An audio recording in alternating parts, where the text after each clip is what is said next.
I'm a Samoan, but not a Samoan. To my ainga in Samoa, I'm a Palangi. I am a New Zealander, but not a New Zealander. To New Zealanders, I'm a bloody coconut at worst, or a Pacific Islander at best. And the last line, which is, I am to my Samoan parents, their child.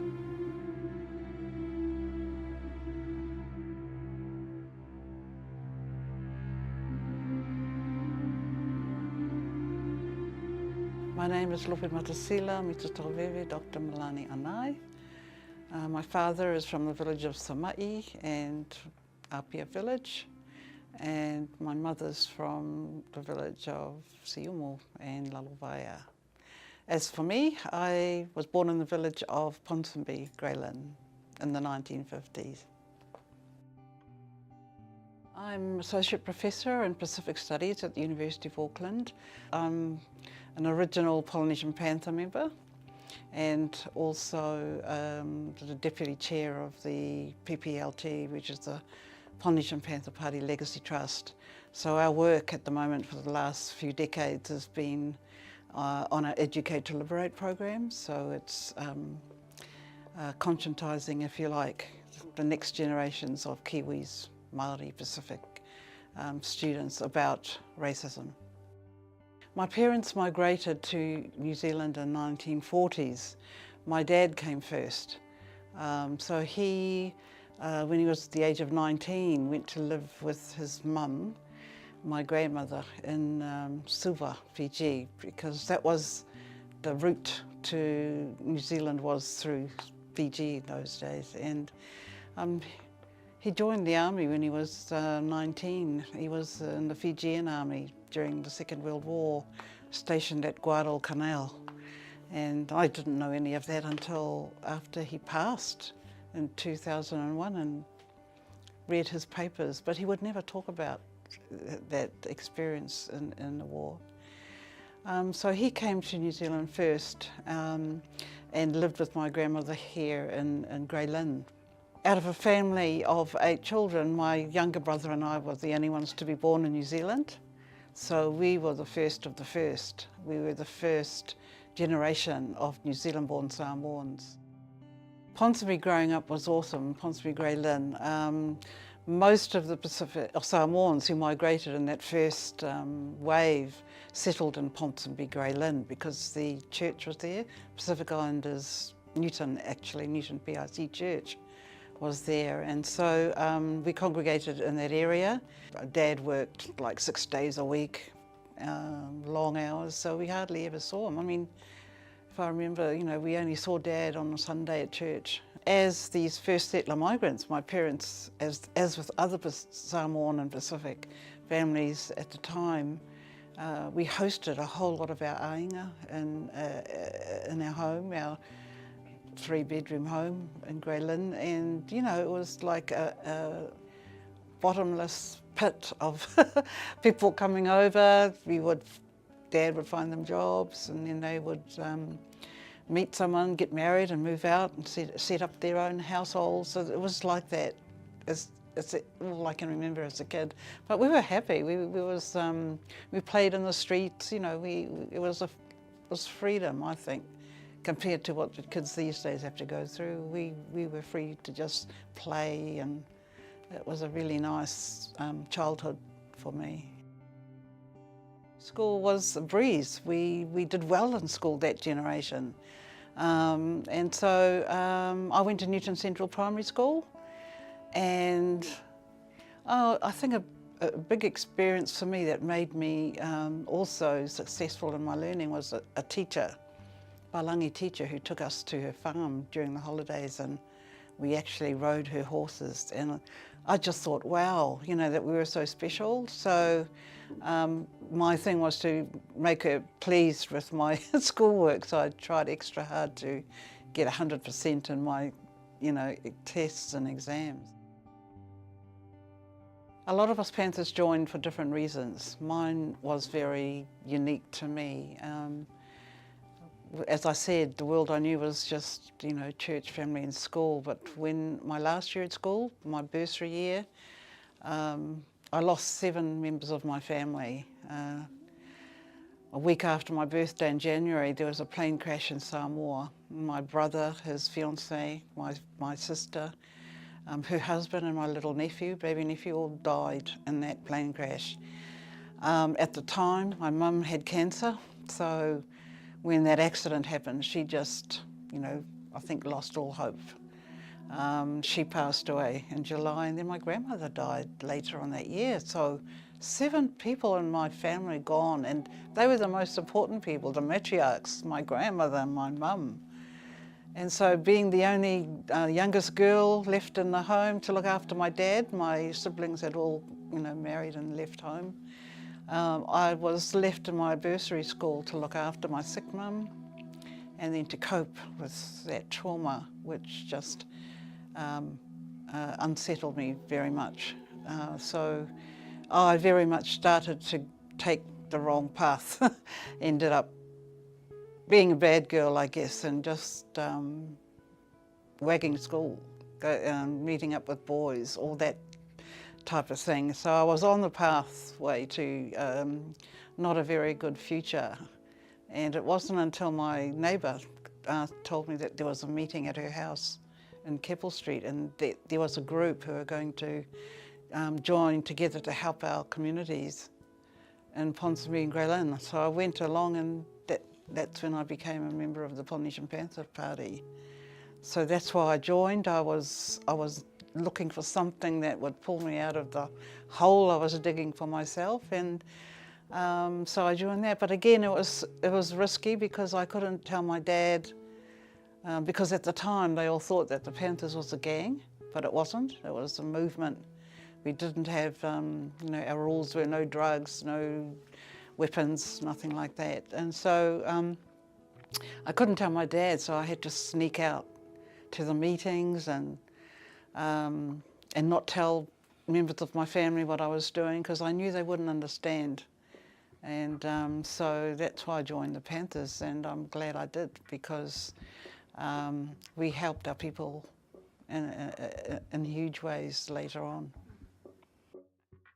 The Panther journey is really living the 3-point platform. I mean, we had originally 7-point in our platform, but it's morphed into 3 over the last few years. So for me, it was number 1, annihilate all forms of racism. Number 2, celebrate mana Pasifika, celebrate your ethnic identity, whatever it is. And the 3rd one was educate to liberate. So those unbeknown to me, became my life's work. And a lot of us Panthers have expressed the same thing, for the musicians, and no matter what career they had, that platform seemed to resonate with who they became in terms of their identity. So I studied anthropology, and it wasn't long before I realised that I wasn't going to be an anthropologist who happened to be Samoan, that I was going to be a Samoan who happened to be an anthropologist. I was very critical, and I think it was because of that, what I went through with my the trauma, that I started being critical about everything and asking questions about things all the time. And so I was so hungry to learn about things which I had taken for granted, or we were forced taught, the givens in life. So I was out to question some of those. So I guess it was my journey in terms of trying to work out what my gift was, my gift from God. What was it? And I think it was my master's year that I figured that out. Well, I was quite good at university, so stay there and see what I can do. And so I did. So I did really well. I asked my whaiwhi ao, Reverend Lewatea Sio from Newton PRC, I said, well, I'm going to be doing some study. Is there anything you would like me to research? And his thing was, I want you to answer the question why our young people are leaving our church. So that set me off on my PhD research, and I didn't realise that it would lead me to the whole field of ethnic identity and racism and Pacific empowerment. Then straight after my degree, I became a lecturer. And so that 3-point platform was still alive even during my research, because after that I became a lecturer, and the challenges I faced was not leaving my culture at the door, being Samoan in terms of my thesis writing and everything. And the second thing was making spaces for Pacific students. So I was one of the first lecturers to have multi-order tutorials, which were tutorials for Māori and Pacific students who didn't quite fit into the mainstream tutorial process, and that was very successful. And then the third thing was making spaces for Pacific at another level, and that was when I was Director of Pacific Studies. I set up the Whale Pasifika there, which is the second biggest whale in the world in terms of its capacity. So those sorts of things, those were my challenges that I set out to do to help the people, which I did, and I'm very proud of that. Yeah, through my whole journey as an academic, those systemic barriers were there. In a way, it's like there was no equity or equality with a Palangi peer. You know, a Palangi person would do certain things, but the Pacific ones or Māori ones had to do twice that to get promoted, for example. It took me 20 years to get promoted. So that's, I won't go into it, but there's been studies that have come out since then which prove that for Pacific women academics, 67% less likely that they will be promoted.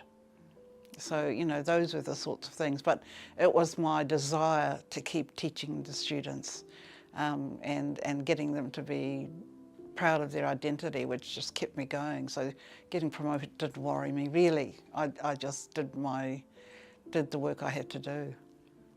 I've taught hundreds and hundreds of students over the 20 years at university, and a lot of them have become teachers and part of a workforce who have been empowered by my courses on Pacific ethnicity. As a Panther, that was the biggest impact, because we shone the light on racism in this country 50 years ago, 52 years ago now. And so we made New Zealand aware of who we were, that we weren't going to just be pushed around, because we were the first ethnic, non-Māori ethnic group to be in large numbers that the government didn't know how to handle. Now you have the result of our work in racism in terms of the apology. We were the ones who lobbied for the apology from the government, and to coincide with our 50th anniversary, and we were lucky to achieve that for the people. And so it's the first country in the whole world in which a leader has apologised for racism. So, the rest of the world is just now catching up to New Zealand, but the Panthers were the ones to put it up front and personal for the government to deal with it. So very proud of that. That's a huge thing. And now we've got the school curriculum. That's really fantastic, because now our mokopuna, our children and grandchildren, are able to learn about their own histories and their own heroes and their own movements in terms of making a better world for our people and communities. When I did my thesis on New Zealand Born Samoan identity journeys, there was a single most repeated statement that a lot of them made, and it was what I call the identity verse. I am a Samoan, but not a Samoan. To my ainga in Samoa, I'm a Palangi. I am a New Zealander, but not a New Zealander. To New Zealanders, I'm a bloody coconut at worst, or a Pacific Islander at best. And the last line, which is, I am to my Samoan parents, their child.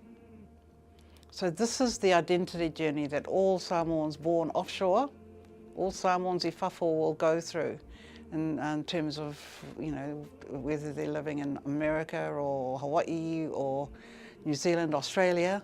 And so I wrote that thesis as a shortcut for them because I'd spent my whole life working out how to be, have the Samoan identity. And so I was hoping that other New Zealand borns would read it and then find out who they are and then get to do the work, because there's a lot of work to be done. Our communities, people are suffering still because of the institutional racism in this country and every other Western country. I call it a parental whaasamoa, is what our Samoan parents brought with them when they came to this country. And as soon as they came to New Zealand, the whaasamoa was changing. But they taught us what whaasamoa was from their own experience. They tried to teach us their values, tatou, waloalo, stai, all those things. And what happened with the New Zealand born generation is that they don't see the values as tatou, waloalo, alofa. They see it as giving, giving, giving, giving, giving of money, time, service. So that's that midpoint in terms of your identity journey. So when you become secure in your skin and identity, that's when you have what I call a secured ethnic identity, is when you realise that the giving is in the context of the tatou and waloalo, that you have to be committed to your identity, not just say you're Samoan, but in the diaspora you have to take on the titles, try and learn the language, and tatou your family and everything. So that's the secured ethnic identity positioning, and a lot of our kids won't ever reach that. They'll be stuck in, who am I? And that's what my research has done, is given coping mechanisms for those people who are trying to work out their identity. So joining the Panthers was a coping mechanism to deal with racism. Oh, I live by these wonderful words of a colleague of mine, Papali Vailautusi Abengalio, professor, he's at Hawaiian University, and he said his message to New Zealand, to Samoans born i whawho outside of Samoa, is that he looks at it in terms of his mother taught him about the four tōwhā. The first tōwhā is the tōwhā whāmaolalo. So whether people you meet are higher or lower, you engage with humility. The next tōwhā is tōwhā whaloalo. So you engage with humility, but you embrace that with respect.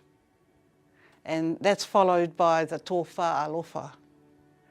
You engage with humility, embrace it with respect, and you sustain that with love. And sometimes, when there is tension, it's all over the place. The alofa is there, the whaloalo is somewhere else. And that's when you need the fourth tōwhā, which is tōwhā whaamangalo, the wisdom of forgiveness. Right? And he said, you can't be taught that. But the other aspects of Samoa is technical aspects, like the technical aspects is learning the language, right? Or learning about the history. But you can't get taught those four tōwhā that's within a person. And he said, if you have that tōwhā, then that's all the Samoan you need to be. That's your Samoan identity.